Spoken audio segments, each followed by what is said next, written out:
दोस्तों इस तरह के बहुत सारे प्रश्न एग्जाम में आते हैं और आप छोड़ के चले आते हैं क्योंकि आप कंफ्यूज हो जाते हैं। कहता है 1 से लेकर 900 के बीच ऐसी कितनी संख्याएं हैं जो 2, 3 अथवा 5 से विभाजित नहीं होती है। मेरे दोस्त 1 से लेकर 900 तक के बीच कुल कितनी संख्याएं हो जाएंगी? 900। पहले बात किससे चर्चा कर रहा है? 2 से।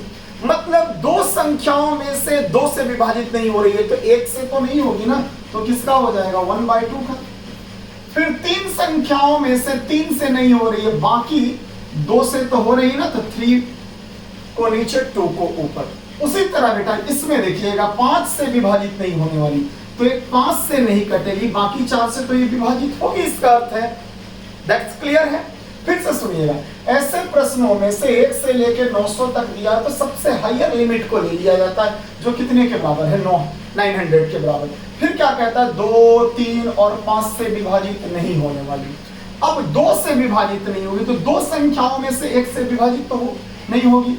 अब 3 से नहीं विभाजित होने वाली तो 2 से तो विभाजित होगी ना, और उसी तरह से 5 से नहीं विभाजित होने वाली तो 5 में से कितनी संख्या हो जाएगी? 1, 2, 3, 4, 5। 4 से तो विभाजित होती है, तो ऐसे ले लेंगे हम लोग। प्यारे बच्चों इस फट से देख लीजिएगा, 5 गुना 10, 1 0 खत्म हो गया, 30 तिया 90। आगे देखिएगा 4 गुना 8, 8 गुना 30 कर लीजिए, 8 तिया 24। यानी ऐसी कितनी संख्याएं हैं जो 240 से विभाजित, सॉरी 1, 2, 3 और 5 से नहीं विभाजित होती है तो 240। एक बार और सुनिएगा, इस तरह के प्रश्नों में सबसे पहले हम लोग हाईयर लिमिट को ले लेते हैं जो 900 के बराबर है।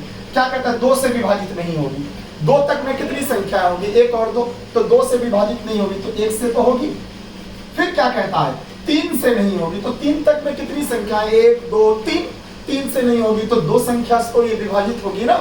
फिर क्या कहता है? 5 तक से विभाजित नहीं, तो 5 में 1, 2, 3, 4, 5। 5 संख्याओं में से 5 से विभाजित नहीं, 4 से होती है ना, तो बाबू 4/5 ले लेते, तो उसके बाद इसे सॉल्व करते हैं 240 तक। ऐसे वीडियो को देखने के लिए आरएमसी के यूट्यूब चैनल को सब्सक्राइब करें, लाइक करें और बेल आइकन को दबाएं। धन्यवाद।